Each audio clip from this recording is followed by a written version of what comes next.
Bharat Ratna doctor Babasaheb Ambedkar यांनी दिलेलं संविधान समाज परिवर्तनाचं शक्तिशाली साधन आहे. त्यांच्या विचारांमुळेच वंचित पिढी आणि दुर्बल घटकांना आत्मसन्मान, समान संधी आणि न्यायाचा मार्ग मिळाला आहे, असं प्रतिपादन राज्यपाल जिष्णुदेव वर्मा यांनी केलं. चैत्यभूमी इथं आयोजित अभिवादन कार्यक्रमात ते बोलत होते. संविधानातील घटनात्मक पायाभरणीमुळे भारताची लोकशाही सशक्त झाली आहे, असं ते म्हणाले.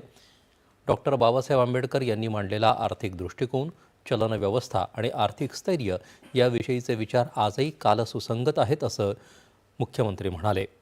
जागतिक पातळीवर अर्थकारणात होत असलेल्या बदलांच्या पार्श्वभूमीवर बाबासाहेबांच्या तत्त्वज्ञानाचं महत्त्व अधिक असल्याचं सांगत जागतिक अर्थव्यवस्थेतही त्यांचे विचार महत्त्वाचे असल्याचं ते म्हणाले.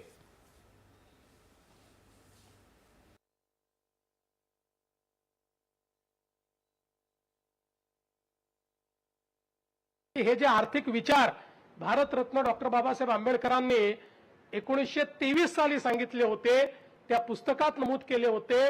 आजच्या ग्लोबलाइज अर्थकारणामध्येही तेच सगळ्यात महत्त्वाचे ठरतायत, तेच सुप्रस्तुत ठरतायत आणि त्याच्यावर आधारितच आपल्या संविधानाने आपली अर्थव्यवस्था उभी केली आहे. आणि म्हणूनच आता आपण जगातली तिसरी अर्थव्यवस्था होतो आणि लवकरच दुसरी आणि पहिल्याकडे आपण वाटचाल करू आणि त्याची दिशा देणारं आपलं संविधान आणि ते संविधान लिहिणारे भारतरत्न डॉक्टर बाबासाहेब आंबेडकर आहेत. डॉक्टर बाबासाहेब आंबेडकर हे केवळ संविधानाचे शिल्पकार नसून माणुसकीचेही शिल्पकार आहेत. त्यांनी लिहिलेल्या घटनेमुळे देशातील शेवटच्या माणसालाही न्याय आणि सन्मान मिळण्याचा मार्ग सुकर झाला आहे, असं उपमुख्यमंत्री एकनाथ शिंदे यांनी सांगितलं. डॉक्टर आंबेडकर यांच्या मानव कल्याणाच्या विचारांना पुढे नेत समाजातील सर्व घटकांना सोबत घेऊन सर्वांगीण आणि वेगवान विकास साधणं हे त्यांना खरं अभिवादन आहे, असं उपमुख्यमंत्री सुनेत्रा पवार म्हणाल्या.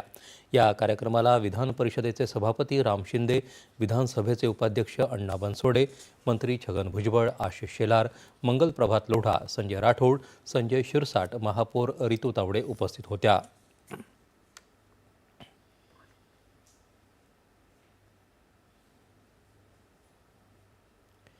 महामानव डॉक्टर बाबासाहेब